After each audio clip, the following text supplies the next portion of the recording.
तो भाई समझ छात्राओं का एमडी टेक्निकल क्लास में एक बार फिर से बहुत बहुत स्वागत है। बच्चा लोग, जैसा कि आप लोगों को पता है कि 30 जून को यानी कि कल एसएससी जेई का नोटिफिकेशन 2025 का आ गया था। उसमें कई बातें आप लोग के मेंशन की गई थी उस नोटिफिकेशन में। तो आइए अब हम देखते हैं कि एक्चुअल में उस नोटिफिकेशन के अकॉर्डिंग हमारे लिए कौन कौन से इंपॉर्टेंट डेट्स हैं, उनको ध्यान देना है। फिर हमारा जो एग्जाम पैटर्न है वो देखेंगे हम लोग एसएससी जेई 2025 के लिए। फिर हम देखेंगे कि हमारे टेक्निकल और नॉन टेक्निकल के क्या सिलेबस हैं और उन सिलेबस के जो सब्जेक्ट है उनका वेटेज क्या है। ठीक है ना। तो ये सारी बातें स्टार्ट किया जाए। बहुत बढ़िया, चलिए बेटा।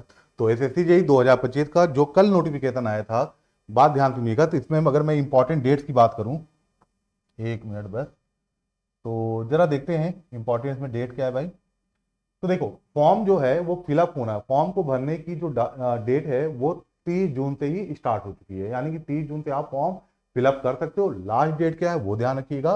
तो लास्ट डेट है भाई 21 जुलाई। 21 जुलाई जो है वो आपकी लास्ट डेट है। यानी 30 जून से लेके 21 जुलाई तक आप फॉर्म फिलअप कर सकते हैं। पर इसका मतलब ये नहीं कि अब आप लास्ट डेट तक का इंतजार करें कि भाई 20 तारीख, 19 तारीख या 21 तारीख जुलाई को ही हम फॉर्म भरेंगे। नहीं, जितना जल्दी हो दिमाग को स्थिर करके अच्छे से प्रिपेयर होके फॉर्म को जितना जल्दी उतनी जल्दी आप फिलअप कर लीजिए। अब बात करते हैं कि लास्ट डेट क्या है। वही मैंने बताया, 21 जुलाई को रात 11 बजे लास्ट डेट है। उससे पहले आपको फॉर्म फिलअप कर लेना है। फिर बात सुनिएगा, जो ऑनलाइन पेमेंट है वो एक दिन और एक्सीड करके यानी कि 22 तारीख को, 22 जुलाई 11 बजे रात से पहले आप क्या कहते हैं पेमेंट कर सकते हैं। बात करते हैं, अगर मान लीजिए किसी भी प्रकार की आपसे त्रुटि हुई, यानी कि किसी भी प्रकार की मिस्टेक हो गई, चाहे आपका नाम लिखने में, घर द्वार पता, ये सब कुछ भी चीजें अगर आपके फॉर्म फिलअप करने में कोई भी गड़बड़ी हुई, तो इसके लिए करेक्शन विंडो दो को ओपन किया जा रहा है। उसके लिए सिर्फ 2 ही दिन रखे गए हैं। कौन कौन से ध्यान रखिएगा, 1 अगस्त और 2 अगस्त। ठीक है ना। यानी कि 21 जुलाई लास्ट डेट है, 22 जुलाई तक आप ऑनलाइन पेमेंट कर सकते हैं। और ध्यान रखिएगा 1 और 2 अगस्त जो है ये आपके करेक्शन विंडो ओपन रहेंगे। किसी भी प्रकार की अगर आपसे मिस्टेक हुई है, कोई भी करेक्शन करना है तो आप कर सकते हैं। फिर बात करते हैं कि जो आपका एग्जाम सीबीटी 1 की बात करें और सीबीटी 2 की बात करें, तो सीबीटी 1 का जो पहले से डिसाइडेड था वही है। टेंटेटिव अभी भी रखा है, पर आपका डेट क्या है भाई, 27 से लेके 31 अक्टूबर तक आपका सीबीटी 1 की डेट रखी गई है। और जो आपका सीबीटी 2 है वो आपका 2026 में जाएगा, जनवरी फरवरी में। ठीक है ना। तो ये हो गए इंपॉर्टेंट डेट की बात। अब जल्दी से आगे बात करते हैं भाई। तो देखिए, आप सभी को पता है कि एसएससी जेई क्या है भाई। देखिए, ग्रुप बी की और लेवल 6 की सेंट्रल गवर्नमेंट की जॉब है। ठीक है ना। तो इसका जो क्या कहते हैं पे स्केल है, मतलब पे जो है आपकी, वो जरा ध्यान से देखिएगा क्या है भाई, 35,400 से लेके 1,12,400 तक है। ठीक है ना। अब बात सुनिएगा, टोटल नंबर ऑफ वैकेंसी है अभी फिलहाल, टेंटेटिव ये भी है, ठीक है ना, कुछ चेंजिंग हो सकती है। ये अभी 1340 यानी कि 1340 वैकेंसी आपके टोटल सभी हैं। अभी वैकेंसी सिविल की कितनी है, मैकेनिकल इलेक्ट्रिकल की कितनी है, अभी इसको वो नहीं किया गया क्लासिफाइड। बट हाँ, जल्दी ये चीज आपको पता चल जाएगा कि किस ब्रांच में कितनी वैकेंसी है। चलिए नेक्स्ट चलते हैं। अब बात करते हैं बेटा एग्जाम पैटर्न की। तो एग्जाम पैटर्न में मेरे ख्याल से कोई भी चेंजिंग नहीं हुआ है, जैसा प्रीवियस ईयर के चल रहे थे वही है। आइए देख लेते हैं पहले हम सीबीटी 1 जिसे आप, ठीक है ना, आइए देखते हैं। तो सीबीटी 1 जिसे आप पेपर फर्स्ट भी कहते हैं सारे बच्चे, कई लोग इसको प्री भी बोलते हैं। ध्यान सुनिएगा, जो पहला सब्जेक्ट है जनरल अवेयरनेस, इसके आपके टोटल 50 क्वेश्चन आएंगे। और याद रखिएगा टोटल मार्क्स भी कितने हैं, 50 मार्क्स, मीन प्रत्येक क्वेश्चन 1 नंबर का रहेगा। ऐसे ही जनरल इंटेलिजेंस और रीजनिंग के भी 50 क्वेश्चन रहेंगे और प्रत्येक क्वेश्चन 1 नंबर होने से इसके मार्क्स कितने हो जाते हैं, 50 नंबर के। ये बात समझे। यानी कि अगर हम बात करें नॉन टेक्निकल पोर्शन की, तो नॉन टेक्निकल के 100 क्वेश्चन आएंगे, 100 क्वेश्चन आएंगे और मार्क्स भी कितने होंगे, 100 मार्क्स के। यहां तक बात सही है। अब बात करते हैं बच्चा लोग टेक्निकल के जो पोर्शन है, पेपर फर्स्ट में ही सीबीटी 1 में ही जो आपका टेक्निकल का क्वेश्चन है वो 100 क्वेश्चन होंगे और प्रत्येक क्वेश्चन 1 नंबर का होने से ये भी कितने मार्क्स हो जाएंगे, 100 मार्क्स के। अब इसमें कौन से क्वेश्चन पूछे जाएंगे, अगर आप इलेक्ट्रिकल के हैं तो आपके इलेक्ट्रिकल ब्रांच से क्वेश्चन आएंगे, अगर सिविल के हैं तो सिविल ब्रांच से आएगी, मैकेनिकल के हैं तो मैकेनिकल ब्रांच के क्वेश्चन पूछे जाएंगे। ठीक है ना। याद रखिएगा आपको टोटल टाइम कितना लिमिट है भाई, 2 आवर, यानी कि 120 मिनट में आपको अपना सीबीटी 1 का पेपर करना है। और कितने क्वेश्चन आएंगे टोटल, तो नॉन टेक्निकल के देख रहे हैं आप लोग, 100 question non technical, 100 question technical, यानी कि टोटल क्वेश्चन कितने हैं, 200। टोटल मास 200, टोटल टाइमिंग क्या कहते हैं 120 मिनट्स, या आप कह सकते हैं 2 घंटे का टोटल टाइम दिया जाएगा। एक चीज ध्यान रखिएगा, अगर आप इसमें कोई क्वेश्चन गलत करते हैं, गलत रिस्पॉन्स करते हैं, तो उस पर निगेटिव मार्किंग भी है 1/4, यानी कि अगर एक क्वेश्चन 1 नंबर का है तो आपका 0.25 मार्क्स डिडक्ट होंगे, कटेंगे, अगर आप किसी भी गलत क्वेश्चन को अटेम्प्ट करते हैं, ठीक है ना, गलत आंसर अटेम्प्ट करते हैं। चलिए नेक्स्ट बात करते हैं सीबीटी, अगर हम बात करें पेपर सेकंड, या जिसे हम आप लोग सीबीटी 2 सेकंड बोलते हैं, ठीक है ना। तो सीबीटी सेकंड में या सीबीटी 2 में, पेपर 2 में आपका सारे क्वेश्चन, आप सभी को पता है कि इसमें कोई नॉन टेक्निकल का पोर्शन नहीं होता है, सारे पोर्शन टेक्निकल के होते हैं। आपसे 100 क्वेश्चन टेक्निकल के पूछे जाएंगे, चाहे आप इलेक्ट्रिकल के हो या मैकेनिकल के हो या सिविल के हो। प्रत्येक क्वेश्चन 3 नंबर के होने से ये पूरा प्रश्न जो पत्र है, यानी कि सीबीटी 2 आपका टोटल कितना होता है 300 मार्क्स का, ये बात ध्यान रखिएगा, ठीक है ना। तो और इसमें भी आपको भाई टाइम कितना दिया जाता है, वही 2 घंटे, यानी कि 120 मिनट इसको, इसमें भी आपको दिए जाएंगे, ठीक है। तो ये साथ देखिए, तो पेपर 1 जिसे आप सीबीटी 1 कह सकते हैं, वो आपका क्या कहते हैं 200 मार्क्स का है। ऐसे ही आपका पेपर सेकंड जिसे आप सीबीटी 2 कहते हैं, वो भी आपका 300 मार्क्स का है, ठीक है ना। वो 200 नंबर का, ये 300 नंबर का, टोटल कितने हो जाएंगे 500 नंबर, यानी कि आउट ऑफ 500 में ही आपके, ध्यान रखिएगा, नॉर्मलाइज करने के बाद आपकी मेरिट फाइनली बनाई जाएगी, ठीक है ना। जो बच्चे उसमें उत्तीर्ण होंगे, पास होंगे, उनके लिए डॉक्यूमेंट वेरिफिकेशन के लिए बुलाया जाएगा। आइए आगे चलते हैं। अब बात करते हैं जरा पेपर 1 में जो आपका नॉन टेक का पोर्शन है, जरा देखिए उसका सिलेबस के बारे में बात कर लिया जाए।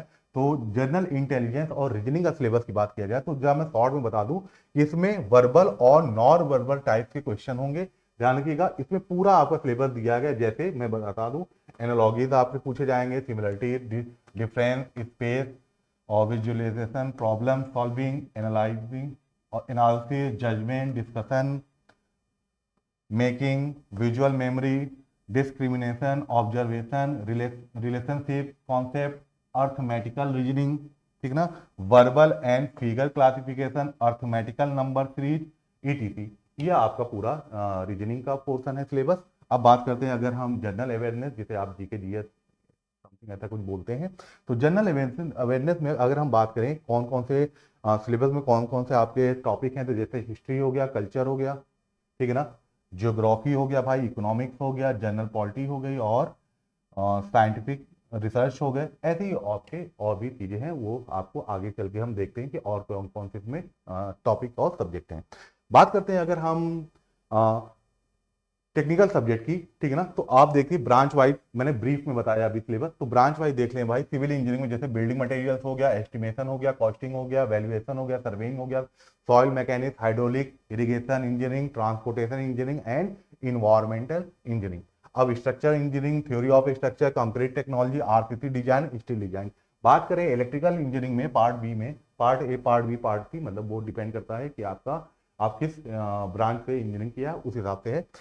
इलेक्ट्रिकल के जो स्टूडेंट है उनका अगर देखिए सिलेबस, तो बेसिक कॉन्सेप्ट जिसे आप लोग सामान्यतः क्या कहते हैं, बेसिक इलेक्ट्रिकल इंजीनियरिंग भी वो कहते हैं, सर्किटल लॉ उसी में आ जाएगा, magnetic circuit, AC fundamental, measurement and measuring instrument, electrical machine, friction kilowatt motor and single phase induction motor, synchronous machine, generation, transmission, distribution, estimation and costing, utilisation of electrical energy और basic electronics, ये सारे portion है। बात करें अगर mechanical की, तो mechanical में theory of machine and machine design, engineering mechanics and strength of material, जिसे हम सोम बोलते हैं, property of pure substance, first law of thermodynamics, second law of thermodynamics, air standard cycle for IC engine performance, IC engine combustion, IC engine cooling and lubrication, Rankine cycle of steam boiler, classification, specialization, fitting and accessories, air compressor and their cycle, refrigeration cycle, principle of refrigeration plant, nozzle and steam turbine, ठीक है। ये सारे आपके mechanical के हैं।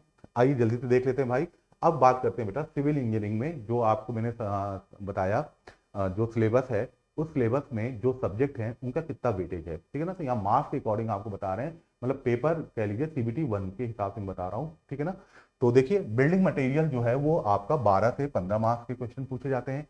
Estimation, costing और valuation से 5 से 6 नंबर के क्वेश्चन आएंगे, सर्वेइंग से 4 से 5, स्ट्रक्चर से 5 से 6, स्टील से 4 से 5, फ्लूइड मैकेनिक्स से 8 से 10, हाइड्रोलिक से 8 से 10 क्वेश्चन पर मार्क्स पूछे जाएंगे, आरसीसी से 10 से 8, और इन्वायरमेंटल इंजीनियरिंग से आपसे क्वेश्चन बनने लगभग 8 से 10 मार्क्स के क्वेश्चन पूछे जाते हैं।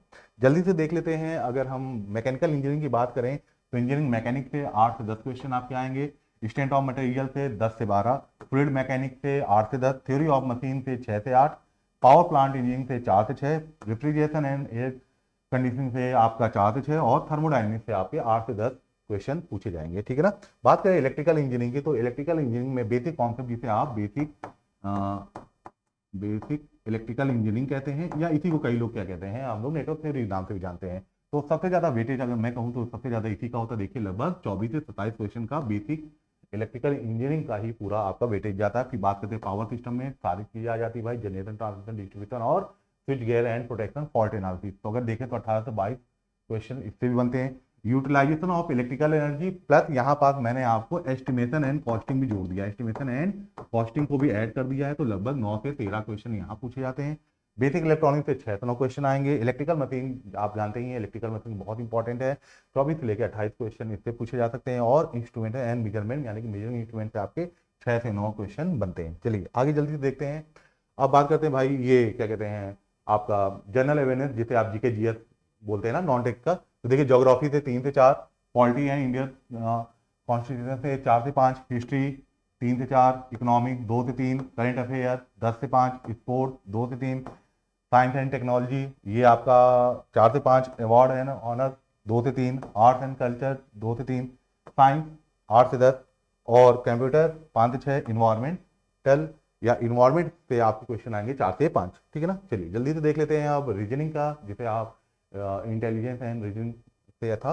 मिसिंग नंबर से आपके क्वेश्चन आएंगे 4 से 5, कोडिंग डिकोडिंग से 4 से 5, ब्लड रिलेशन 3 से 4 और साइलोजिज्म से आपके आएंगे 2 से 3, सिटिंग अरेंजमेंट से आएंगे 4 से 5, डायरेक्शन से आएंगे आपके सेंस से आएंगे 3 से 4, रॉन्ग नंबर 4 से 5, सीरीज 4 से 5, नॉन वर्बल रीजनिंग 5 से 6 और डिसीजन मेकिंग से आपके क्वेश्चन आएंगे 4 से 5, ठीक है ना। ये सारी बातें हो गई। तो ये सारी चीज़ें थी आपके इलेक्ट्रिकल, मैकेनिकल और सिविल इंजीनियरिंग के स्टूडेंट के कौन कौन से सब्जेक्ट सिलेबस में हैं और कौन कौन से सब्जेक्ट के कितने वेटेज हैं, ठीक है ना। नॉन टेक्निकल का भी मैंने बता दिया। तो आप लोग अपना प्रिपरेशन चालू रखिएगा और भी ऐसी ऐसी चीज़ें हम लोग इंपॉर्टेंट चीज़ें आपको शॉर्ट वीडियो में बना के देते जाएंगे। बहुत बहुत धन्यवाद।